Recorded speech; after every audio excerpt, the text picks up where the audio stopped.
Pen మరియు పుస్తకం ధరల నిష్పత్తి 7:9. The ratio of the price of pen and book is కూడా ఎంత చెప్పడమా 7:9. అంటే ఇది 7x అయితే ఇదంతమా 9x. అవునా ఏది చెప్తున్నా పెన్ను ధర పుస్తకం కంటే ఎంత తక్కువ 3,000 తక్కువ అంట. అమ్మా ఇది పెన్ను, ఇది పుస్తకం.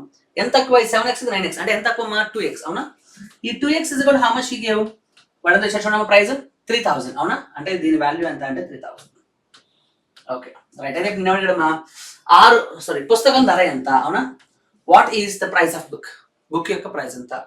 బుక్ యొక్క ప్రైస్ అంటే 9x కావాల్సింది. ముందు పని చేద్దాం, 2తో క్యాన్సిల్ చేద్దాం. 2 1 2 1500. అవునా ఓకే మా x వాల్యూ 1500. నేను అడిగాడు బుక్ అడిగాడు అంటే 9x అంటే 9 into 1500. అవునా 9 into 1500. 15 9 ఎంతమ్మా 135 కదా. అంటే పక్కన 2 అలాగే పెట్టేస్తే 13500. Right. So answer which option? Third option is the answer. ఓకేనా.